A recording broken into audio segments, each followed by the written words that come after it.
If you started The Legend of Khiimori thinking it was just another cute action RPG, I have news for you. This game hides a ton of advantages in the small details.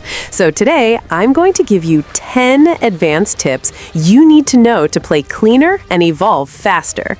These aren't obvious tips like explore the map. This is about timing, priority, management, and decisions that change your progression pace.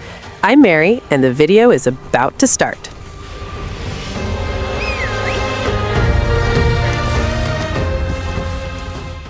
I spent a long time trying to create that supreme horse in The Legend of Khiimori, the one that would have high stats in everything and take me anywhere.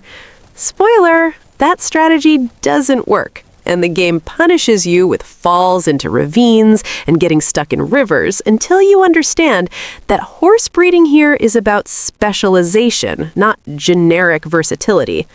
When you face deep rivers with currents, the game's physics change completely. A light, fast horse simply lacks the mass necessary to maintain its trajectory against the water, and you end up being swept away mid-crossing.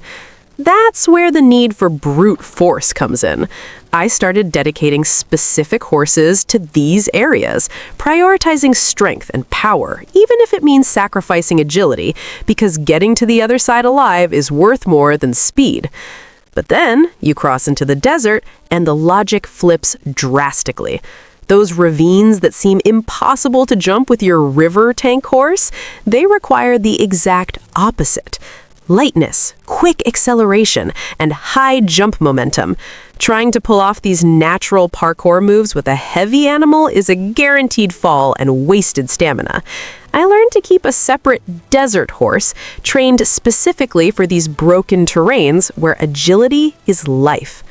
What works is thinking of your stable as a set of specialized tools, not a single do-it-all animal.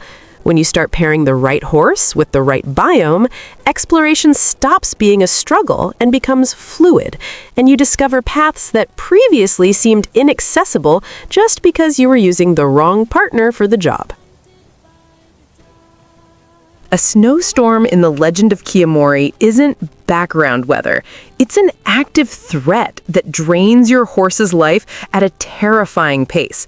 The game doesn't give you a prominent warning about this, so the first time you enter a snowy peak unprepared, you watch your partner collapse in the middle of the snow without being able to do anything. And the problem isn't just the speed at which health drops, it's the timing that catches you off guard.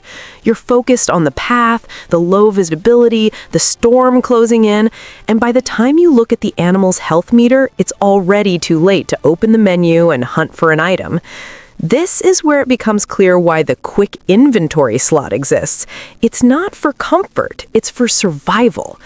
Cold tonics are the only way to keep the animal standing in these moments, and I always keep at least 2 equipped before any route that goes through high altitudes. When the storm hits, you need to react in seconds, not spend seconds looking for a potion in a full inventory while the horse freezes under you.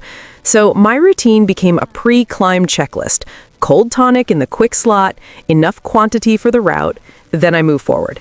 It seems too simple to be a tip, but this preparation saved me from losing hours of exploration due to inventory neglect.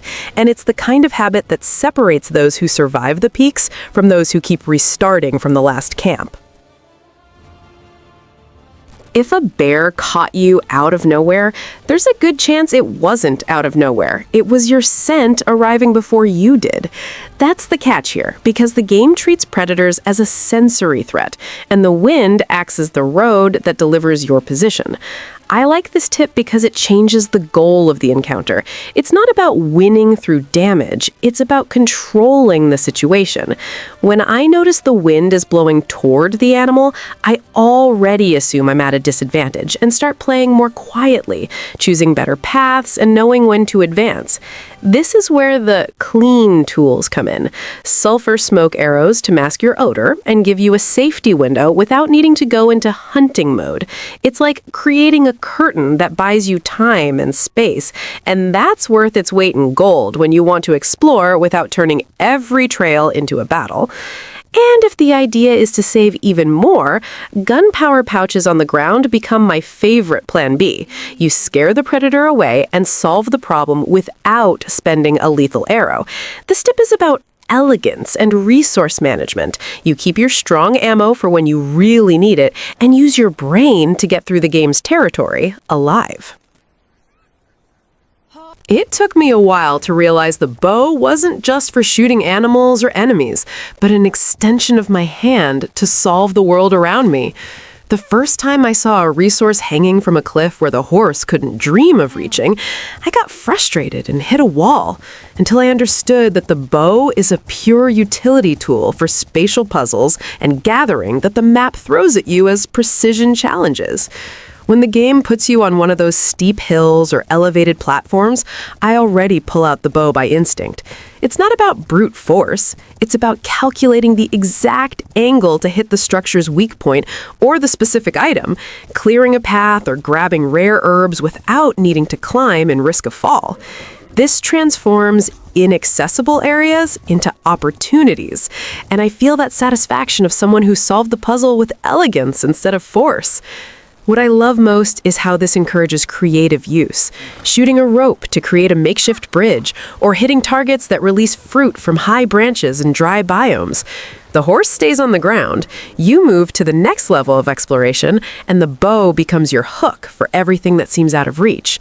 I've already saved hours heading back to camp just because of this. Treating the bow as a tool changed my entire rhythm in the game. You stop seeing it as a secondary weapon and start using it as a priority for smart navigation, collecting what matters, and unlocking paths that make the map feel much more alive and rewarding. There's a tip that seems small, but completely changes how safe your travels are. Treat your saddlebags like a scale, not an infinite chest. The weight you place on each side directly affects the horse's balance, and the game is unforgiving when you ignore this. I've developed the habit of checking this indicator as a pre-trip routine. Before running off, I stop for 2 seconds and check if the arrow is in the green. If it's not, I simply drag some items from the left side to the right, or vice versa, until it stabilizes, because this avoids the unbalanced load debuff that makes the horse more prone to tripping and getting injured. The cruelest part is that this debuff doesn't just slow you down. It increases the chance of an accident exactly when you trust the horse most, like when you're accelerating, distracted, or crossing bad terrain. The game itself warns that an off-balance load increases the chance of the horse stumbling and ending up hurt. So it's not just my paranoia, it's a literal system. For me, the mental click was understanding that too much loot isn't the only problem. Poorly distributed loot is what transforms a peaceful trip into a sequence of scares. So whenever you pick up a heavy shipment, wood, quest cargo, whatever, make that micro adjustment in the saddlebags and keep the arrow in the green. It's literally insurance against silly injuries on rugged terrain. Natural wind reading is one of those things that, once you get the hang of it, completely changes your rhythm. The game doesn't give you a wind meter in the UI, so it kind of forces you to play with your eyes and ears, which fits perfectly with its more immersive and grounded proposal. I usually treat the wind as an invisible character by your side at all times. Before spending a resource, I stop for a second and check signs from the body and the environment. The feathers on the protagonist's outfit become a practical thermometer for direction and intensity, and the ambient sound acts as confirmation, like when you feel the gale pushing everything even without seeing the dust yet. This becomes especially important when you're going to use smoke arrows, because they aren't just shoot and forget. If the wind is against you, that arrow that was supposed to mark an area, distract, or create cover simply becomes a waste. And in a game that makes you think about purposeful bow use without spamming, that hurts. So my recommendation is create the habit of always reading the wind before firing, like a mini ritual. You'll mess up a few times at first, but when it clicks, you start landing smoke arrows as cleanly as possible, and you get that great feeling that you didn't win because of the UI, but through attention and instinct. I learned the hard way that ignoring my horse's hooves turns a reliable partner into dead weight. After a session exploring muddy areas, I'd see my animal limping and losing speed without understanding why, until I discovered that accumulated dirt isn't just visual. It activates a status that tanks their mood and locks performance. Cleaning the hooves became an obligatory ritual for me right after crossing swamps or soaked trails. It's not just about grabbing the tool and scraping. This removes the dirt debuff instantly and restores mood points, making the horse return to normal. I noticed the difference immediately. It accelerates smoothly again and stops resisting commands. What catches you by surprise is how low mood messes everything up. Top speed drops by half, and in critical moments, the horse might simply refuse to run, leaving you exposed on the open map. I've lost track of predators because of this, thinking it was exhaustion when it was actually a lack of basic hygiene. So my rule now is simple. Clean ground, happy horse. It's part of the care cycle the game demands, and when you incorporate it, your mount becomes an extension of yourself, ready for any biome without unexpected performance drama. The first time I managed to escape a predator, I breathed a sigh of relief and moved on without a second thought. Only later did I realize the game had done something silent and valuable. It recorded the threat on the map permanently, as if the world were telling me, "You survived here, now be smarter next time." This system completely changes how you plan delivery routes. Before leaving camp, I open the map and check which zones already have predator markers on the way, because a slightly longer route that bypasses these areas is almost always more efficient than a short route that throws you into an unwanted confrontation. Time lost with combat or flight wastes much more stamina than an extra turn in the path. What I like most is that the game doesn't punish you for escaping. It rewards you with information. Every predator you survive becomes terrain intelligence, and you start building a mental map of safe zones and hot zones throughout your sessions. Over time, your routes become cleaner and more calculated, and you stop getting unnecessary scares. So treat every escape as data collection, not a defeat. The predator that almost got you today is the warning that will save you weeks later when you have a full inventory and low stamina with no room for surprises. The threat map is the world's memory, and players who use it get ahead without even realizing why their routes started flowing better. If you're feeling limited in the field, unable to recover stamina properly, and always returning to the main camp early, the answer is almost certainly in your Yam Rank. It took me a while to understand that the most important progression in the game doesn't come from combat or random exploration. It comes from delivery missions, and ignoring this is depriving yourself of tools that change the game completely. The Yam Rank acts as the backbone of your access to survival gear, and the Advanced Nomad Camping Kit is the perfect example of this. Without it, you're stuck in the logic of always needing a fixed point to recover stamina, which drastically limits your exploration autonomy. When I unlocked this item, my way of playing changed. Suddenly, I could set up camp in the open field and continue my route without breaking the rhythm. What I do now is treat delivery missions not as side content, but as a direct investment in my efficiency. Every completed delivery is a step in the rank, and every rank is a door unlocked to equipment that makes difficult biomes more manageable. You start to feel the cumulative difference of these rewards, especially on long routes where stamina and survival become a tight equation. So, my advice is simple. Don't set deliveries aside thinking you can focus on them later. The Yam Rank is one of the most silently powerful systems in the game, and the sooner you invest in it, the more prepared you'll be for the biomes the game reserves to truly test you.